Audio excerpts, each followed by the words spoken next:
When we heard that Trump was taking on Kamala, we thought we were going to watch a wrestling match from the 80s. But if you guys want to see a perfect match, go to YouTube and search out NTTFGPOD and subscribe. I'm Rock. And I'm Archie. Well, our opinions, they might not matter to some, but... What are you doing in there? It's a podcast. Immature, crass, trashy. And those are their good qualities.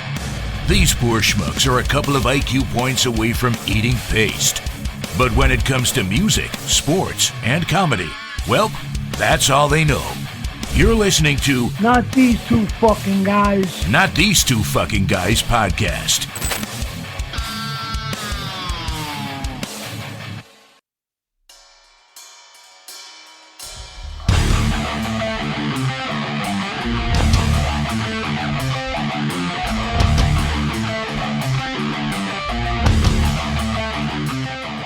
Rocky. What's up? Man, you know when I say when I want to start a podcast, I'm like, yo, we have a treat tonight? Yeah, you said it every time pretty much. So I know, but it's kind of like hollow at this point. yeah, but this is a special one. Check this out. Not only are these two former guests of the podcast, but these two funny motherfuckers are performing live this Saturday night at the Dojo of Comedy. Welcome to Not These Two Fucking Guys podcast, comedian Donna Vee and the man who is filming his special this Saturday night, comedian Sean Morton. What's up, people? Not So much. excited. Beautiful gentlemen. What's going on? Not much. We are at home stretch. This is obviously going to come out after it's all done, so we're going to say that. No. right away. No. What do you mean? Rocky's forcing me to get it out. He's like, yo, you got to get it out. Or Yeah. fucking Rocky goes, if you don't get this out before the show, I'm cutting ties with you. I said, all right. Wow. Wow. We're going to That's find a mediocre exciting. bass player. So That's amazing. Yeah, so no, we're this is the Wednesday before, so we got 3 days before the actual event. We officially sold out yesterday, which was great. Congrats. Yes, which is great. We are going to take some extra people in, but we're not telling anybody that. So we're doing good, man. We're doing good. Now it's home stretch. Now it's just get the nerves out of the system. The nerves are gone, and now it's just we're gonna have a great fucking night. I can't wait. That's what it's gonna come down to. It's gonna be a great fucking night. there's so many things I'm expressing right now. Joy is for you both. Yeah. Nervous. I'm not going up there, Rock. Right? I'm nervous. My palms are sweaty. I'm so happy for both of you, and this is going to be a great night. Rocky and I, we will be in attendance, and Can't fucking wait. and this is going to be a cool night, bro. My favorite part so far, and this is no joke, I literally have run through this probably 14 times today alone, and I'm not exaggerating. You guys are gracious enough to donate your song Reborn from War for the Crown, and that is the song that I am walking out to. That's fucking awesome. For the DVD, for the taping. So now I'm just trying to figure out in my brain, when do I start walking out? When do I do this? When do I, tell everybody, hey, I'm the lead singer of this band. Don't pay attention to. But yeah, it's gonna be great. So that's it's one of those things where I asked you guys very early on, and I had the vision, but it's one of those things that motivates me now. So that's the big thing. And you guys know this when you do your shows, and Donna does this too. You always have this idea of going on in your head of how you want things to play out and how you want them to look and things like that. So for me, this is very, it was very taxing because I have tremendous ADD, as does Donna. I screamed at her for 10 years about her fucking horribleness with her ADD. But it's weird having the puzzle box that's emptied on the table. And the special is the puzzle when it's put together. But you have all these little pieces that you have in your feet that you want them to go perfectly. And I have it down. Now I have it all ready to go. Now I just got to not fuck it up. Yeah. Now I'm sweating. Now I'm sweating. Yeah. Oh my God. Don was all chill this week. She's like, yeah, we're gonna rock this week and have a good time. Exactly. Yeah. Now it's like, wait, what? This is really happening? Yep. All right. So Donna, what's the last week like? How have you been gigging out? Have you what's your prep? What's your go-to? So tomorrow, actually, Friday night rather. I'm sorry. I've been hosting. It's been a new project in Montclair. It's called The Space for Words, and it's an open mic, but it's an open mic for poets, and there are people that come in and do spoken word and cool. a little bit of comedy. I've been hosting it, and what I love about it, it's stretching me in a much different way because it's not just boom, boom, boom, jokes. It's keeping something going, and it was wild. The first one. A woman got up and told a story about how she was literally almost murdered when she was 21 years old. Holy shit. And she told the whole story about how she got away from the person. So, I'm used to going up after somebody that's telling fart jokes and you get up and you're like, what an asshole. And then but you get up after that and it's just stretching me in a different way, which I love. So ma'am, the women's outreach program is down Coastal Avenue. Call 911 and say I want a cheese pizza. I don't know what to tell you. You find yourself that you're working a little differently when you're doing that? Much differently. I literally got up and I said, well, how do I follow that? I didn't know how to say anything kindly that's not just going to sound like I was disregarding what you did. Sure. So, and it's pretty cool because I've been really into storytelling lately, more so than the jokes, but I still love That's really cool, man. Yeah. You said Montclair. Where in Montclair?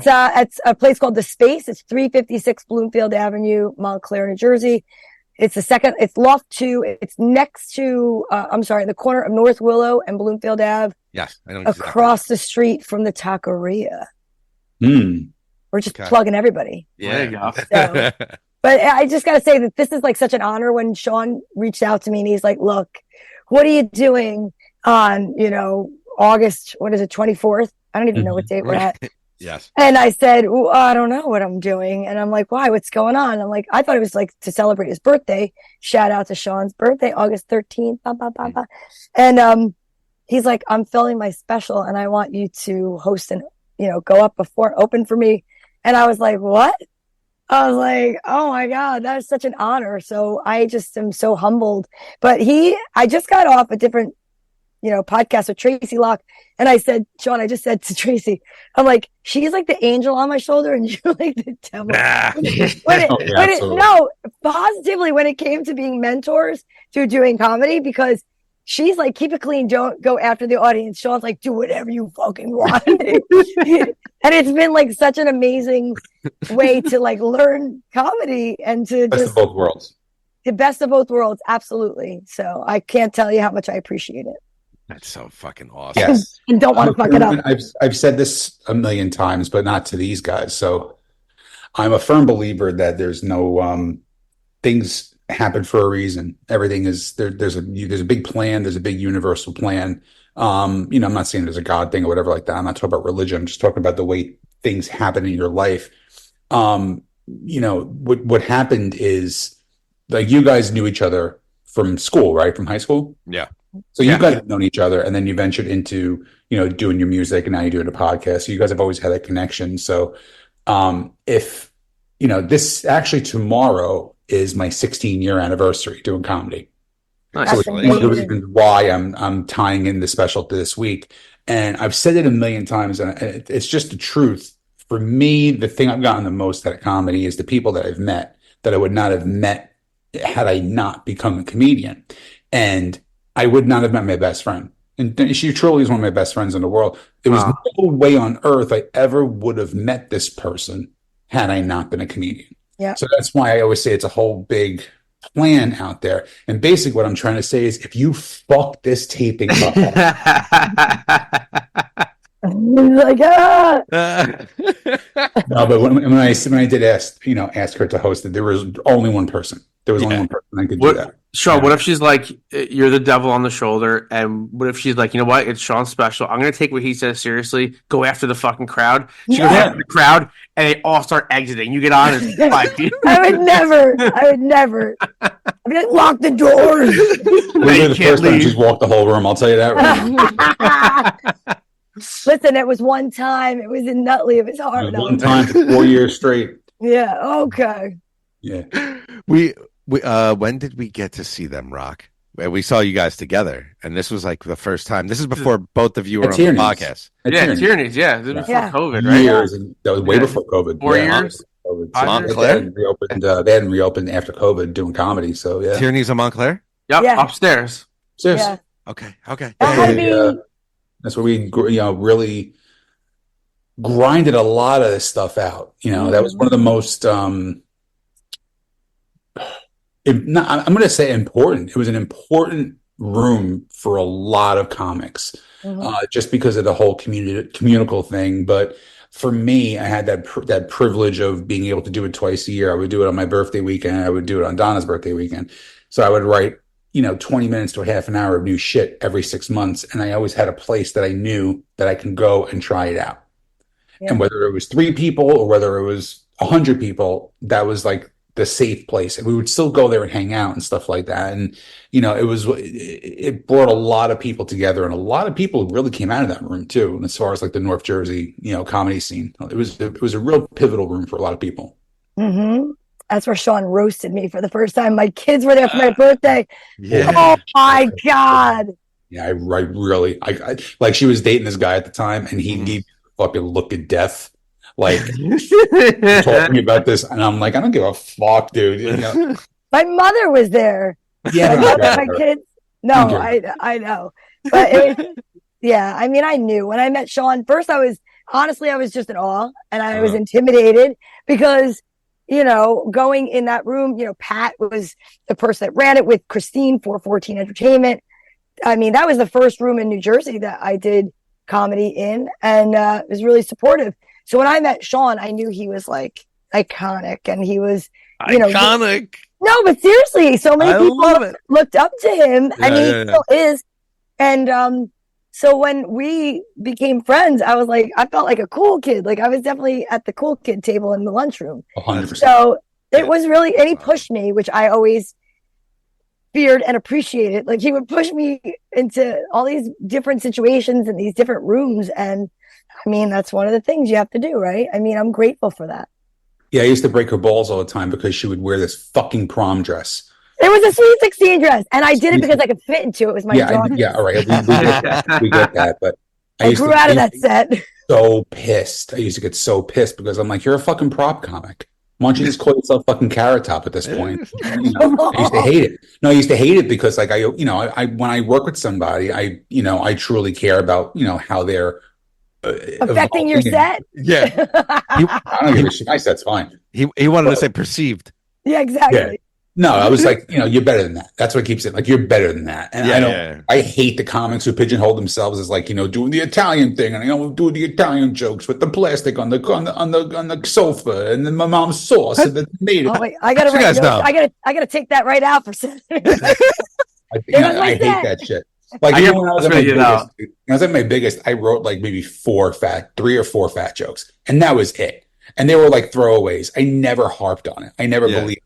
I always funny is funny, and you got to push people when that's the case. And I always said that you got it. It's just you.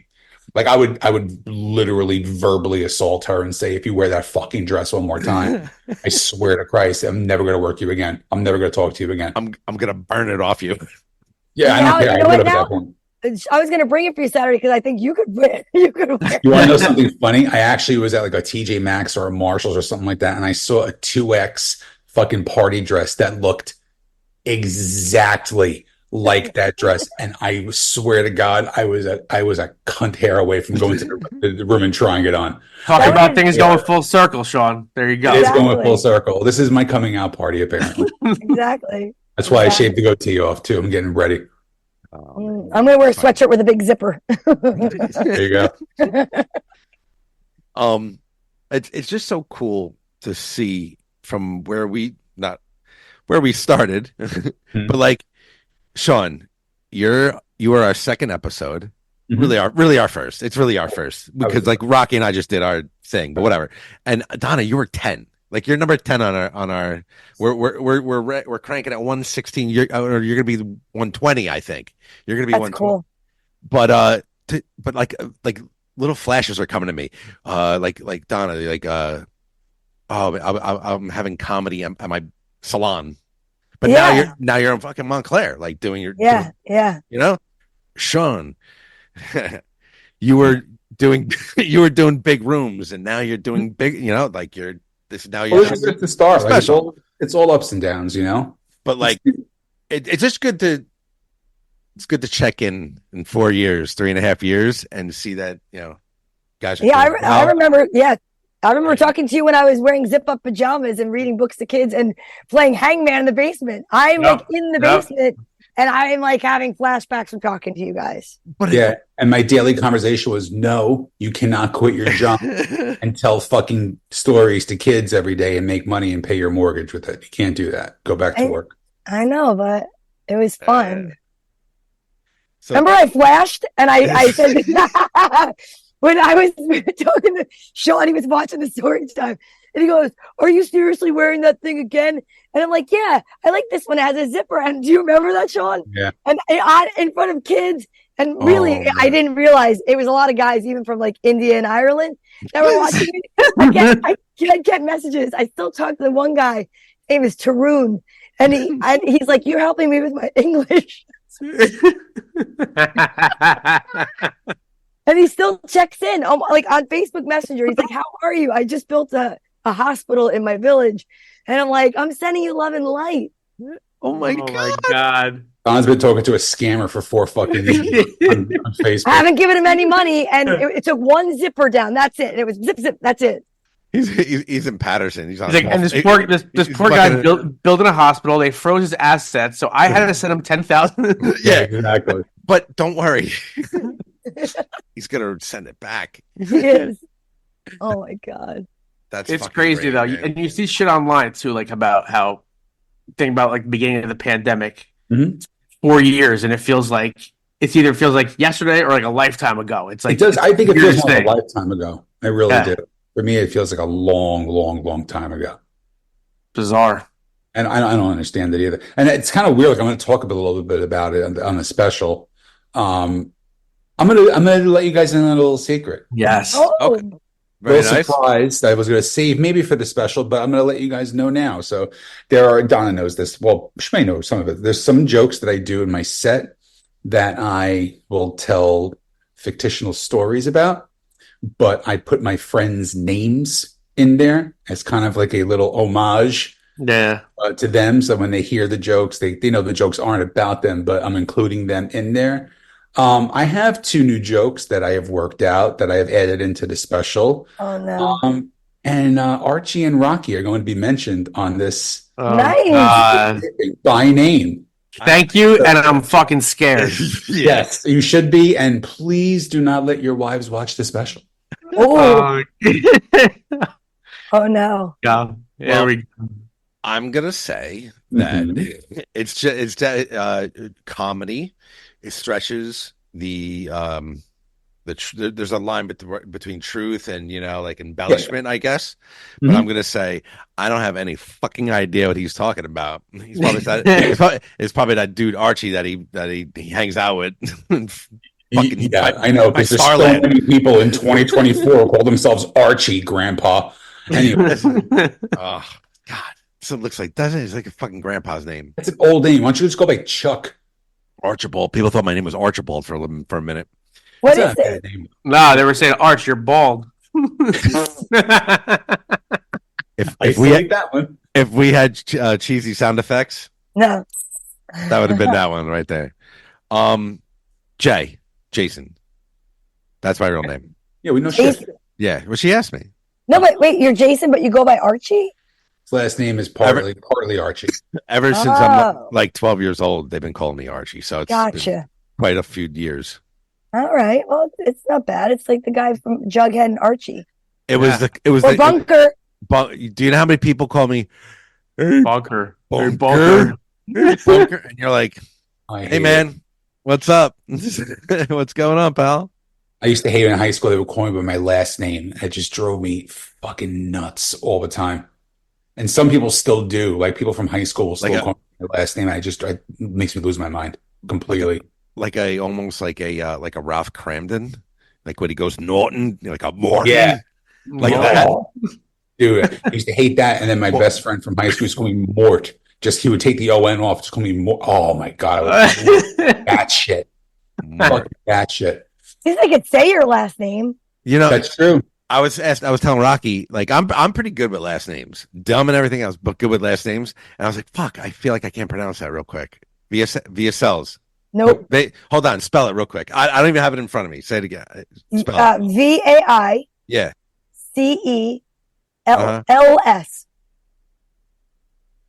Vaicels. Nope. Fuck. Go ahead. It's Vaicels. Like if you were phonetically to spell it, it would be VAYSELLS. And that's when you know your last name sucks, when you have to actually come up with a phonetic spelling. And that's why I actually started saying Donna Vee, and it was VEE. VE. Yeah. So people can't screw that up. Arch, can you get that one or no? V. Yeah, V. You know what's funny though? My aunt told me, like, after I started doing comedy and performing, and she saw it. Yeah. She said that my grandmother, which I knew she was a writer for a newspaper, like a local newspaper, she did the same thing. And my grandmother's Viola, and she went by Viola V. That was her byline. That's a cool name. I had no idea. I don't know why. I guess we missed it because I probably just tell you poop stories. maybe you guys don't share like you used to share. Well, we share. We share. God.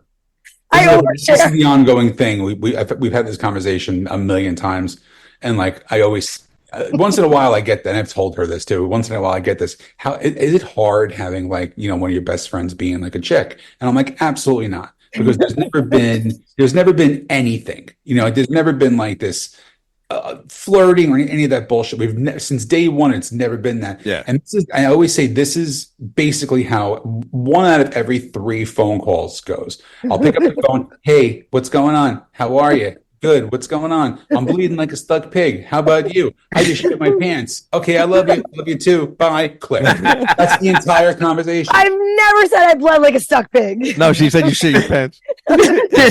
He's the one who's bleeding. Yeah. Oh my God, it's funny. That is funny. How much do you guys converse? Weekly, monthly, like or daily? I don't know. Like, what do you guys? How do you? 2 times a week. Yeah. Yeah, a few times a week, and it'll be like random things. He'll send a song. I'll send a song. I'm like, listen to this song. Doesn't it sound like Chris Cornell? It's Jelly Roll, and it's stuff like that. Random stuff. Or like the other day, I'm at Costco. I'm online. The line's long. I'm going to shit my pants. And I kept sending her the praying emojis, like I was praying to God she was going to shit her pants at a Costco. Look, because I'm not sympathetic with that stuff. Like I want her to endure physical. Like I want her to have to go back, take her stuff to the cart, put it back in, show her card again, and buy new pants at Costco, to dump hers in the bathroom and take some sort of disgusting. No, like, Sean likes it because I'll write to him, I think I'm going to shit in bulk. This is like the torturous, like, brother-sister relationship I never had in my entire life. And I understand why, you know. But I'll say like, oh my God, my stomach's bothering me. Do I leave my cart here? Because I ask him, like, I pray to him, like he's my guru. I'm like, do I leave my cart here? And I go to the bath, like, and he's like, are you serious? He's like, there's a question about it. I'm like, oh God, just tell me what to do. I think I definitely had a borderline shart in Costco once. It was Costco. It was one of those major stores. It was like I gotta go. Time to go. Well, if we have a thematic, if you do a whole podcast on pooping, you call me and I'll tell you some stories. We're not doing it right now because Donna's the shit. All right, you got to tell them your shit story though, quickly.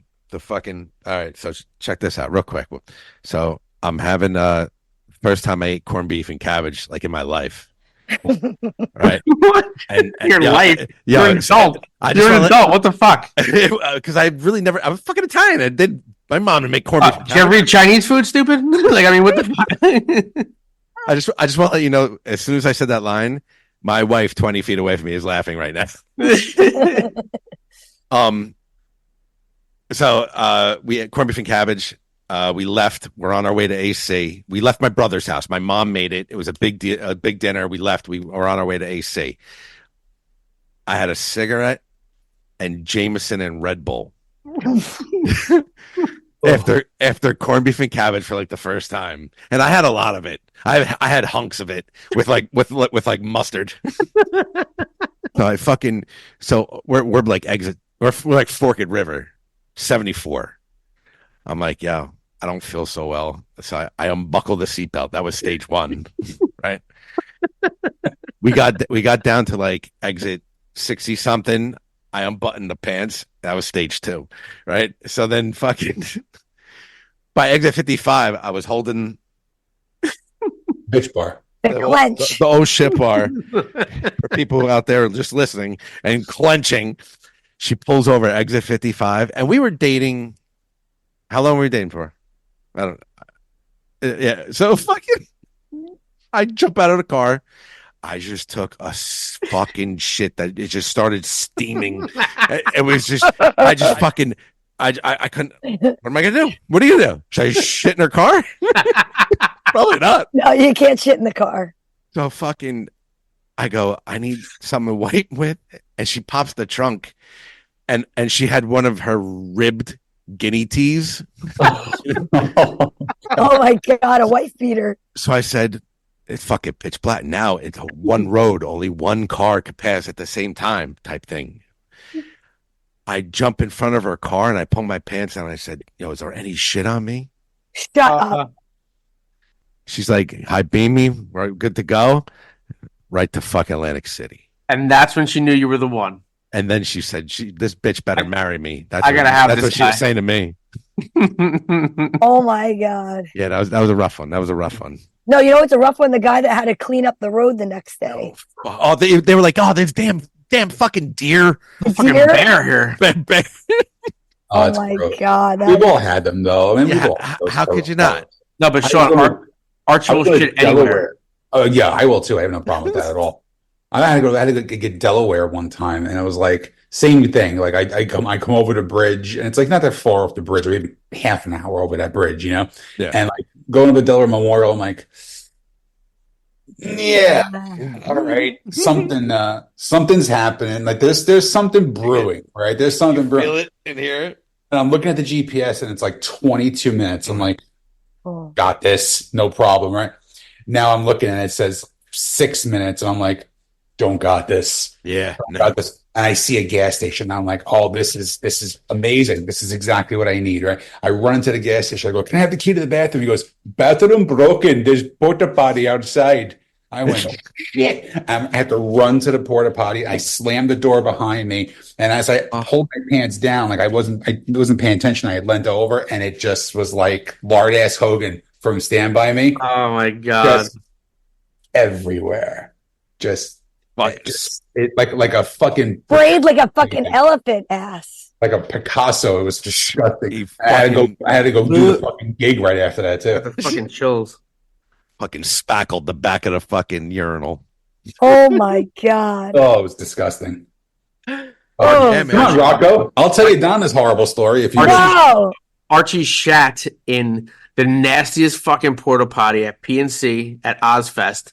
It was it was conservatively 100 degrees out. It must have been 200 fucking degrees in there. He came out like Patrick Ewing in the fourth quarter, dripping fucking sweat, fucking smelled like high, drunk. I'm like you. Is that the one with Iron Maiden? It might have been. Because that was the one that was like 106 degrees that day. It was so hot. It was. So, I remember kind of doing a hover ish, right? Like you know, and it was going bloop, bloop, bloop. And that was sweat. The shit. The sweat was just bloop, bloop. Oh my God! I opened the door, and it was like fucking. Like the air, like I was like, you know when you leave that porta potty and you release your breath. Yes. Yeah. Of course. Yeah. My friend one time he was a real piece of shit. We were probably like in our 19, 20, 21, whatever. And he had the brilliant idea of, yo, I want to go make out with my girlfriend, but like, I want to get a little fucking head. Let's go into the porta potty. And they decided to like start fooling around in a porta potty. In a porta potty? Yeah, it was gross. And then me and my other friend decided, hey, let's be real assholes and let's try and knock this porta potty over. Oh my God. And we neither one of us played football, but we got down a fucking 3-point stance and we get out of this porta potty and we tipped it. We tipped it enough so that way the blue and brown liquid got everything. Oh, yeah. That is gross. Yeah, it was pretty disgusting. They thought it was a fucking porta booty. They wanted to. No. That's disgusting. I have my sound. Hold on, keep talking because I have my sound cue ready to go for it for the next fucking stinker. Oh, it's horrible. All day long, I was thinking about this. I'm like, this asshole is going to be trying to make fucking stupid jokes because he has 2 goddamn comedians on here, and all I'm going to do the whole night is this. Ah, god damn it! I fucked up the bit. Hold on. You fucking. I have crap house. Can you hear that? I can't hear anything. Oh. No. So, did you hear? It's the old. It's the Price is Right when they lose. Yes, right. Yep. It was like a foghorn when Scooby was fucking the ghost. Oh my God. So, all right. Correct me. Do some timestamps for me real quick, Mr. Sean. That was about a year ago, or like maybe a little more, that you were like, all right, fuck it. I'm going full fledged. Like, here we go. And then next thing you know, I see show after show after show after show. Then it's like a special. I want to do a special show after show after show. Like, how long was it when you decided you were like, all right, I'm all in. I had to do it. I just had to do it at this point. It was like, I wanted to do it a while ago, and Don was there for a couple of them. I taped a couple of shows, like to release like audio, and one I just did. I was way too young, and it was horrible. And a couple I was just like not comfortable with it, you know. Yeah. And then I just was like, you know, at some point, I'm watching Netflix and I'm seeing people that I started with, guys you've had on the shows too, you know. And I'm like, these guys are great comics, and I'm not saying I'm on their level, but like I can hold my own at this point. Yeah. And it was just like, you know, how much longer am I going to do this without having something to show for it? And for me, and this is kind of like not deep, but it's kind of like a weird dynamic. Rocky, you might get this. Archie won't get this. I don't have kids. Okay. I don't have kids. You got 2 girls. You got a legacy to leave behind. Yeah. Technically, I don't have anything to leave behind. So for me, you know, comedy's like been my baby for the last 16 years. I do this, I put it out there, and if I never did it again, I have that to show for it. Yeah. You know, it's like you cut your first demo, you cut your first, you know, record and stuff like that. Even if you don't tour the world and you only play on Van Houten Avenue in Clifton, you still have that to show for it. Got it. So for me, that was the big deal. And this is a little weird, but I said to myself, like, I didn't want to do the special, and because once you do it, and you guys know this because you've interviewed so many comics too, once you put that special out, those jokes are done. You cannot do those jokes ever again on stage. It's not the way you're supposed to do it. And I'm kind of a purist when it comes to that. Yeah. I was not going to record it. I was not going to record my first hour until my next hour was ready to go. Wow. So now that I'll do this on Saturday, and I'll still do the material until it's released. We're going to release, I think, in sometime between Thanksgiving and Christmas. Got it. And then once the second I hit upload and that goes live, the new hour is on the road. And is this going to be just strictly a YouTube release? Going to be on YouTube. We're going to try and put it on Tubi as well. Okay. But we're also, you know, all the digital media, you know, the digital streaming services will have it too. And I'm doing something a little different that not a lot of comics have done. I'm actually going to do a limited run on vinyl. That's pretty cool. That's awesome. That's actually pretty cool. Yeah, I know a couple. I mean, like Bill Burr has done it. A couple of the bigger comics have done it. But I'm also like a vinyl purist. I'm an audiophile. I love music. I got 1,000 records in my house. For me to have that physical copy, that's amazing. Not just a CD. Like a CD is cool. Fucking record is a record. You know what I mean? Like, let me tell you, fucking expensive. I can imagine. Expensive to press, which is why I'm only doing 100. because let me tell you, man, I would have to not pay my mortgage for a few months if I was pressing like 1,000 of them or something. It's insane how much they charge to do that. But yeah, I wanted something like tangible to hold in my hands. Yeah. You know? So for me, it was a no brainer. And honestly, I'll probably give half of them to my friends who have record players and stuff like that. And it'll just be like a fun little thing for myself. But it's going to be everywhere. We already have. You have a lot of elderly friends? What's that? You have a lot of elderly Record friends? player. Well, if you get with the times, Rocky, and the vinyl has made a resurgence, thanks to people from your generation, the hipster generation. Yeah, okay. He might look it. No, I'm just joking, Rock. He does. You know what he kind of looks like Benjamin Button looking motherfucker. The ugly 90s boy band member. Oh. Yeah, he Has was that. got semi better looking when he got older. Yeah. That's the nicest thing I've been called all week. I appreciate that. He's like he's got the clout of being that background singer, but he sells real estate though, really. Like yeah, you have like the four guys in the boy band, like the three ones are kind of hot, and there's always the one like that the ugly girl likes. You know what I mean? And then like when they do the reunion tour, like 20 years later, the three other guys are kind of balding and fat, and this one kind of grew into his own a little bit, and some of the other ones are like going, maybe he wasn't that bad in '99. You know what I mean? I appreciate that. You know what? Somehow I take it as a compliment. I would take that and fucking run. Thank you. Yeah. Thank you. Thank That you. was the nicest thing I've ever said to you in the year. Literally the nicest thing. So I'm fighting back tears right now, I gotta be honest with you. Hold on, I need to mark that down, timestamp down. Timestamp, yeah. Compliments. Sean was nice for the first time. So it's gotta be cool though. That like it's gotta, because this is your first, obviously, and you said you did taping before, but this is your first real special. This is the big, dude. We're 3-camera shoot. We're shooting in 8K. Like we're doing a whole thing too, which I want you guys to be a part of. I've told some people, but it doesn't make a difference at this point. Anybody in the audience has the opportunity to be part of the special if they want to. So at one point, it's going to be after the taping is done, but it's going to be the actual intro of the taping. Is Donna's going to be interviewing people in front of a step and repeat. And that's awesome. Involved in it, it's going to be to describe me in one word. Ooh, I will. I'll be up all night fucking thinking of the perfect word. It doesn't matter what it is. It could be beautiful, sexy, cunt, asshole. I don't care what it is, but I want it to be everything, right? And it's going to be anybody who wants to do it. And then the last person is going to be my mom. And she's going to say salty. And that's how we're going to go into the special. So that's kind of like, love it so much. Nice. Fourth wall of how it's going to look. Good. I'm happy that you put, more thought than just like, because you need to be on, your set is your set. If you don't have a good song, you don't have a band. If you don't have a good set, right?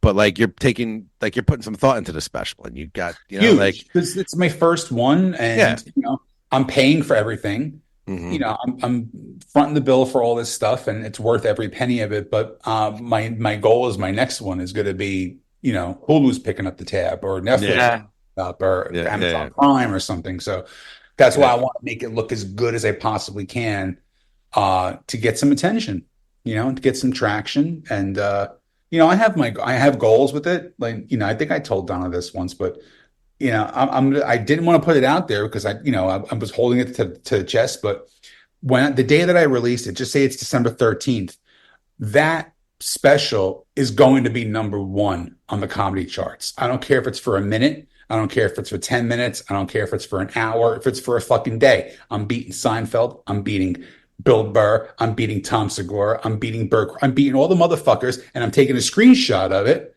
and I'm blowing that shit up on the side of my house. Like the whole side of my house is going to be the top comedy charts, and there's going to be a big date, and my name and picture is going to be at the top of it. That's great. That's amazing. One thing I've learned from Donna is manifesting, and she's a big, firm advocate for this, and I never really paid attention to it, but I've seen some of the shit that she's pulled off. Yeah, and make it by wanting something to happen, So that's kind of how I look at that. Like if I put that information out there and it's positive and the goals are set and all this shit, then it's going to happen. So true. And I stress a lot. Yeah. Well, this is your day, and how important is it for you to have your girl open it up for you? Yeah, and she's going to host it, and my podcast co-host Jeffrey Paul is going to be working the show too. So it's like, you have your friends in real life, you have your comedy friends. When your comedy friends kind of carry over into your real life, it's kind of a different thing. So it's kind of like where I go back to the whole band thing with you guys. You guys were friends before you were in a band, but no matter how many bandmates you've had, it's always you two. Yeah. Yeah. Absolutely. Because you've had band members come and go. You guys are the core of it because you had that friendship from that. So that's kind of how this is with Donna and with Jeff. These guys were, comic friends who kind of just bled over into real life. And now I don't consider them comic friends. They're actual friends, so it's great to be able to work with them too. And, and I trust them. That's the thing too. I trust them because like I'm putting both of them up in front of me, knowing that nothing they say is going to be funnier than what I'm going to say for that hour. Donna, have you heard any of his act that he's gonna be doing? I've definitely heard. Yeah, we worked together, and I've heard it. And yeah, we were at it was a rainy night. We were down in what was that place? Down the shore. It was crazy, and like Sean always comes up with new stuff, and he's always trying new things out. And or he'll text me and I'll text him. And so, yes, I do know, but I haven't heard it like all together in a flow. So I'm really excited. Yeah, she's going to hear it for the first time. No one really has heard it the way that I've written it out. Just bits and pieces here and there. Just to mess with him, you should do as much of his act as you possibly can. So funny. It's going to be the first time that's happened on the show. Not with her, with other comics. Yeah, not with me. No. I had a comic one time do 12 minutes of my act as an opener for me. Oh my God. When I had a headline the fucking show. So what do? Do you just do yours in a different voice? No, I went up to him and I was like, do you not even realize that you stole material? Like, do you steal that much material that you don't even realize who you stole it from? And you're doing it in front of me. And now I got to do 45 minutes. You just took 12 of it away from me. That's I said to him, now you got to sit here. You got to fucking watch it. And I'm going to do an hour. And I ain't going to do those fucking 12 minutes. And I did like an hour and 10 just on principle because I was a fucking raging lunatic that night. Yeah. We did it. We did that with a friend of ours in this band called Object 7. This was back in the day. Remember, we opened our set playing like one of their songs, and they were going on after. It was like we didn't know who was going to go on last, and we just to fuck with them. It was actually pretty funny. That is great. But one of the things I did though is like I had to pick and choose material that I wanted to put on there, and some things which was brought to my attention might be a little dated, but they're great jokes. So. And part of the reasoning I want to do them is just get them out so I don't have to ever do them again. Yeah. But in the process of putting it all together, I would go back and think of like, wow, this joke that I wrote literally 14 years ago is a perfect tag for this new thing that I wrote. So I brought a lot of old shit back. Like I'm doing a big chunk about my weight loss. So I had to change a lot of jokes that were weight driven to kind of like talking about them in the past tense. And then older stuff that I would talk about, I brought all back in together and made these big chunks. The jokes that, I had this whole bit about COVID, and then I wrote these 2 new jokes that I'm going to use your names in, so it's like trying to add new shit that on top of stuff that's already worked. And then like putting it all together is the hard thing. And then like for me, one of the things I was telling people that has been weird because like a lot of times, and you guys understand this too, being musicians, and Donna gets this too, like sometimes you go through a spurt where you are just writing like a demon, and you can write a song literally in 25 minutes and you can have verse, chorus, pre-chorus, bridge, everything written, done, 25 minutes, and then you can go 6 months without writing a song. Yep. And since I've been trying to put this all together, the floodgates have been opening, and I am writing so much stuff, and I'm saying this shit is fucking fire. I can't put it in the special. Right. I can't. That's it. You have to hold on to it. I'm holding it. So that's why I have the next hour ready to go. But that's one of those things I never expected. I never expected to have the floodgates just literally, note after note after note after note of all these premises that I'm working on. But it was cool because like that's the benefit that I have of being 16 years in the first special. I can go back to the well and pull some stuff out that I know that would work and maybe take some of the newer stuff that I was going to put in there out and save it for the next one, so I have more time to work it out and really perfect it. But I'm already planning next year is going to be the second special. See, that's cool because strategy already. You ever hear the thing with bands with albums, like they call it the sophomore slump? Like Sure. they have their whole fucking life to write that first record. Yeah. They write it and they have nothing prepared after that, right? Very true. And that's good though. You have a whole, Yeah. Well, you have to. I mean, you have to, because like, if people do see it, would you go out and spend $70 on tickets and some drinks with your girl, going and coming to see me after you watched my special a week ago and you hear the same shit? No, you're right. right. You'd never come see me again. So that's why I'm making it a point to like, there's got to be new stuff ready to go, and I'll work it out. And, but once these things are out, I am never doing them again. That's a huge commitment. Yeah. You have to. I mean, you have to do it. Yeah. There's no choice. You don't see Louis C.K. was putting out a special every 2 years, going back and doing the same shit over and over again. Or Mark Norman is putting a special every fucking 4 months. This animal. Nah.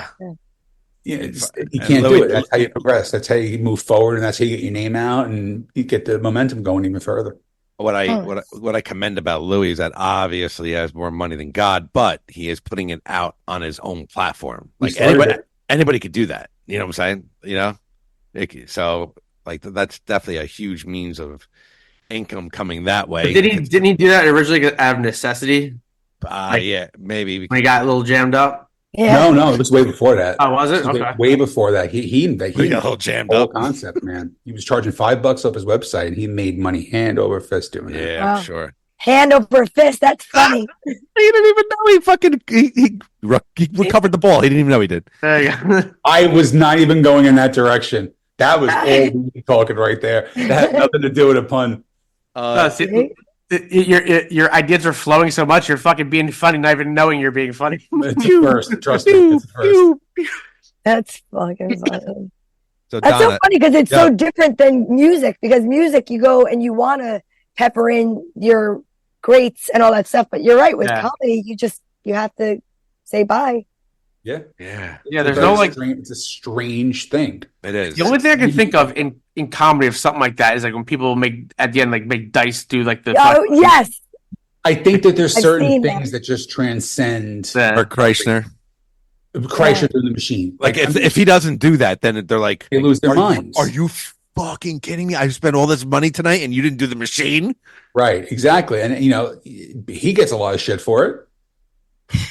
He gets a lot of shit for it, but he's one of the hardest working people in entertainment too. Yeah. But it's a strange dynamic when you think about it. Like you have this thing that you're creating, like you're creating something, and then you're just going to give it to everybody, and then you say, "Well, that's yours now. I can't have it anymore." Yeah, it's a strange feeling. Interesting. Comes with the territory. Is that too prolific for this fucking shitbag podcast? Yeah. Right now, Arch is like, man.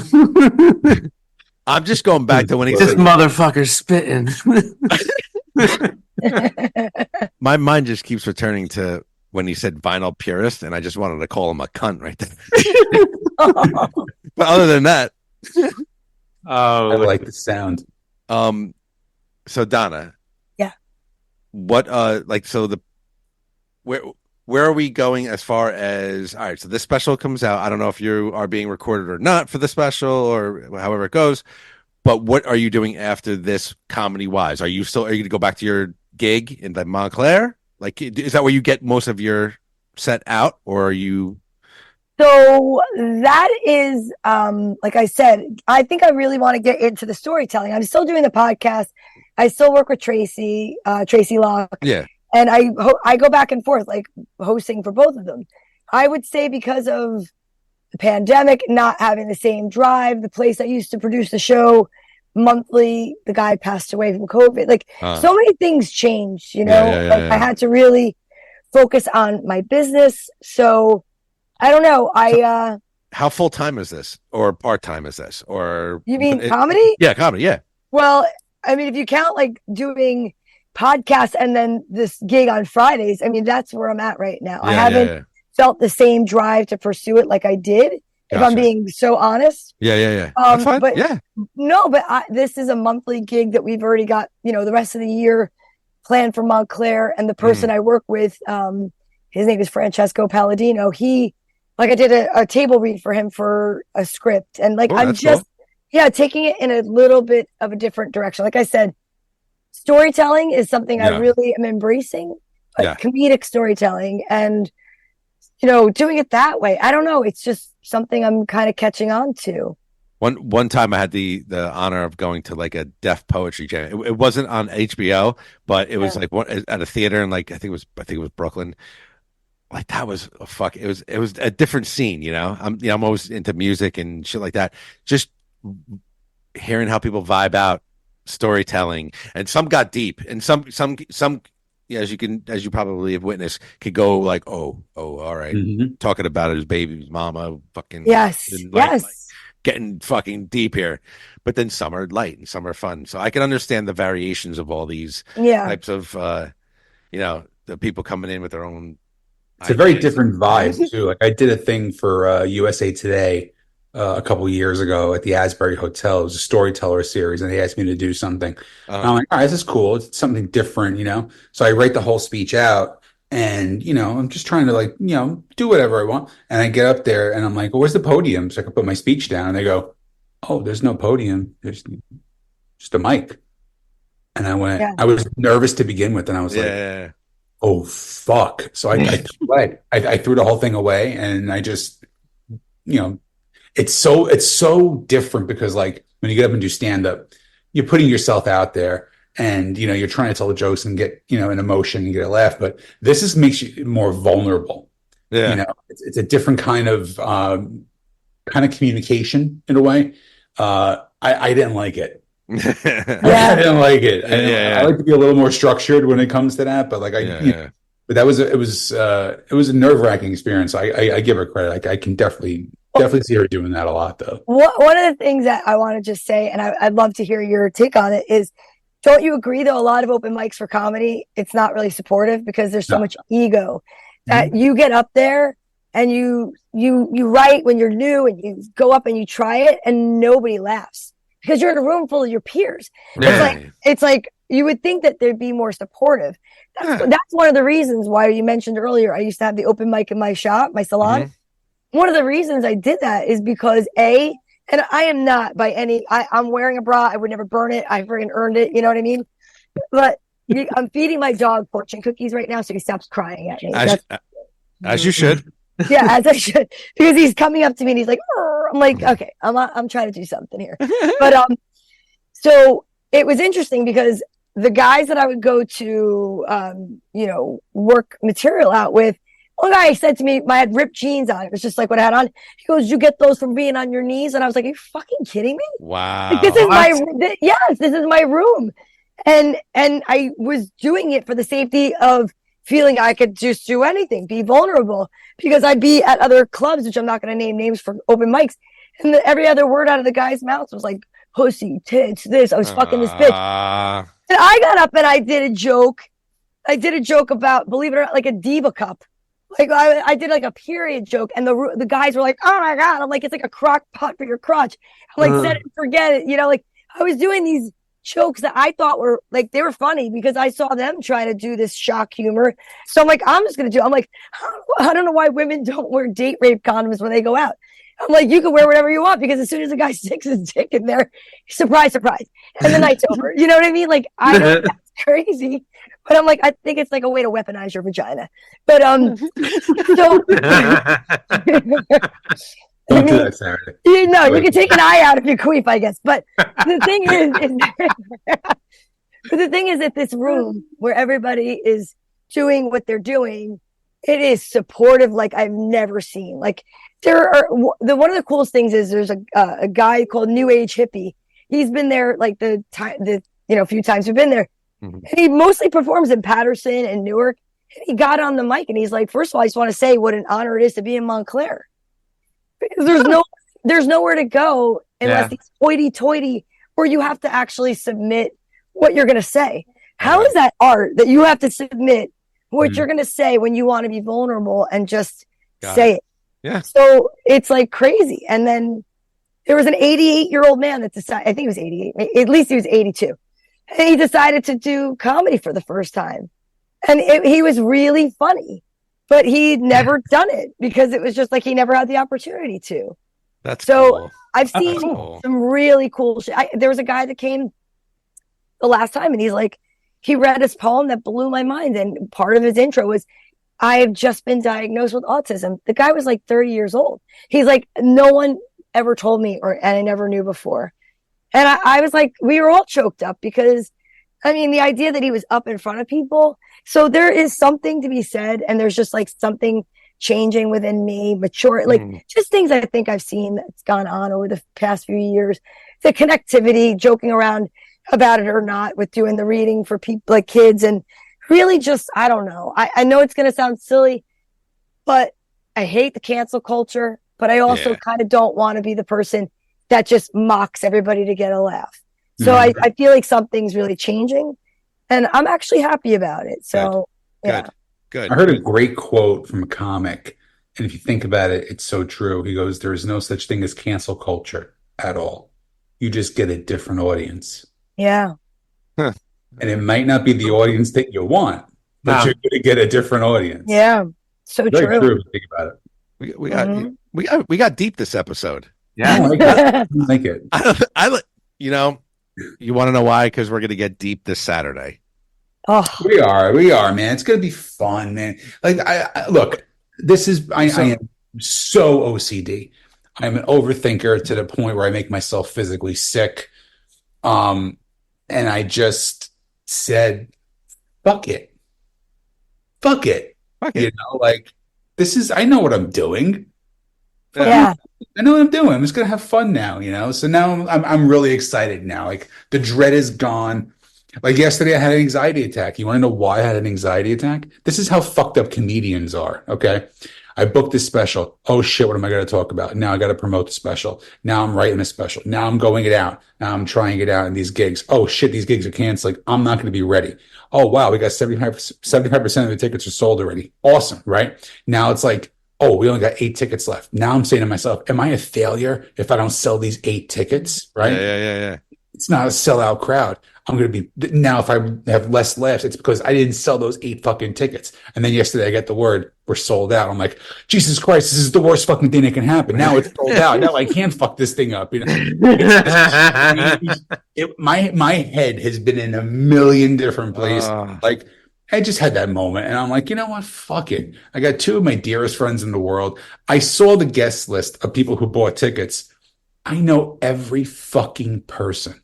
Nice. On that list in one way, shape, or form, whether they're friends or family or fans. There's like 4 people I have no clue who they are. They better fucking laugh because I'm going to focus on those 4 fucking people. That's how my brain works the whole night too.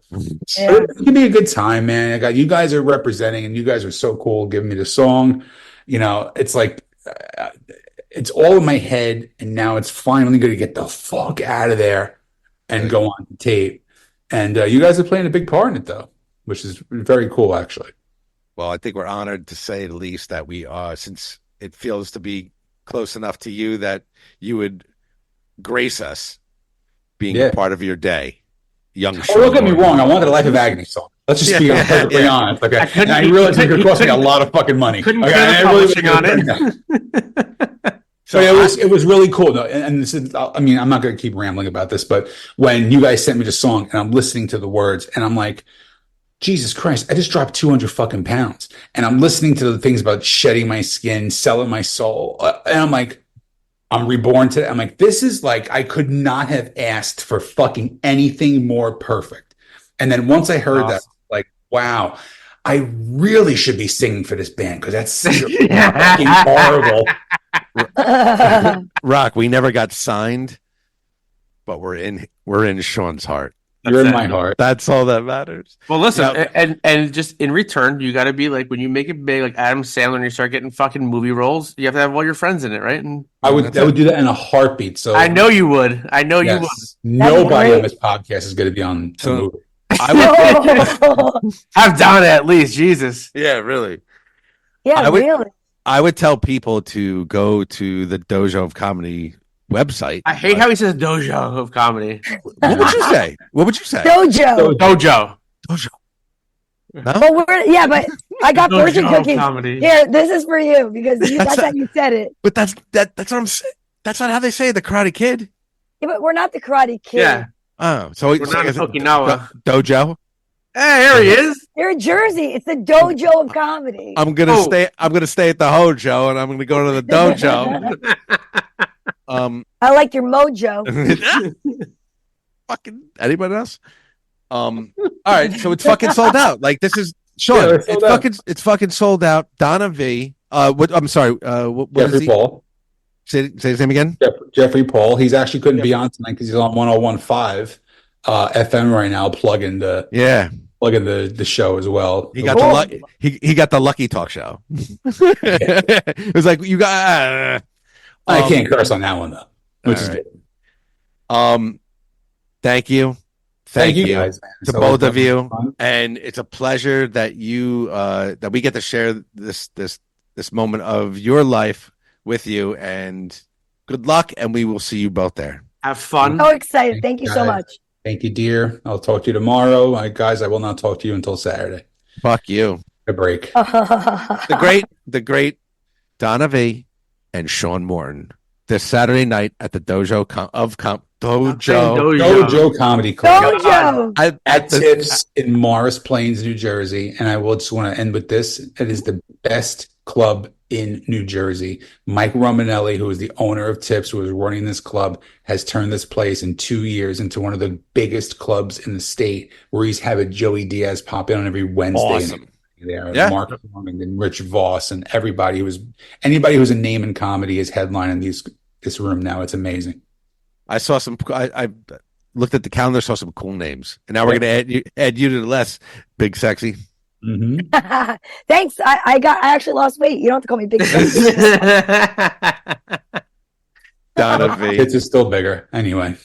Whatever. You meet Donna once. We had her on a podcast. It's like the third time seeing her, and I feel like it's like one of those. You're like Donna. Hey. Dojo. Dojo. Hey, Dojo. Dojo. Hey, Dojo. Guys, we will see you Saturday. Have a good one, and best of luck. All right. All right. Love you both. Be good. Peace out. Ladies and gentlemen, that was Sean Morton and Donna Vee, two former guests of the podcast, two friends of ours, and they're filming on Saturday night. Can't wait. They're filming a special. We're gonna see them. All right. Can't wait. Haven't been out in a while. All this talk, I feel like I'm gonna fucking jinx myself. Don't. All good. Here we go. Rocco. You're gonna be Frank the Tank. Rocco, is this a bad decision? This is Joe's show. Oh boy. With that being said, my friend Rocco, what do you have to say to the people? If you just heard us talking to Sean and Donna, you're listening to Nirvana, smoking some of that marijuana with your pet iguana that you got from Tijuana, then you just listen to Not These Two Fucking Guys podcast. We out.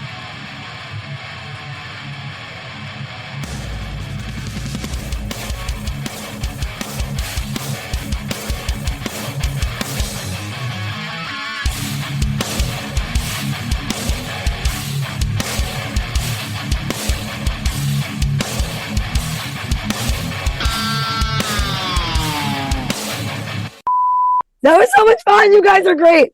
You are. Good luck, kid. All right. Oh my God. I know. No diarrhea. I'm not eating Saturday. No diarrhea. I got baby wipes. I'm bringing a box and a black bag, and I got my own bathroom. Archie's bringing extra guinea teas, so if anyone needs them. That's funny. That's what you should sell on tour. You should just sell a guinea tea with a big shit stain. Shit stain. Yeah. Fuck it. Have a good one. All right. Thank you. I appreciate it. Take care. A brewmate. Oh, yeah. You hear about this thing? Doesn't it screw on or something? Yeah. So this thing is a pretty good invention. I'm not a big can. I'm not a can guy, Rocco. But check this shit out. You just like it there. My question would be: is how fucking long does it take you to drink a beer that you need to have a built-in ice cube in it? It's like a Stanley Cup for beer. But it's fucking cold all the way through. I got. She's walking gingerly because she's not wearing pants.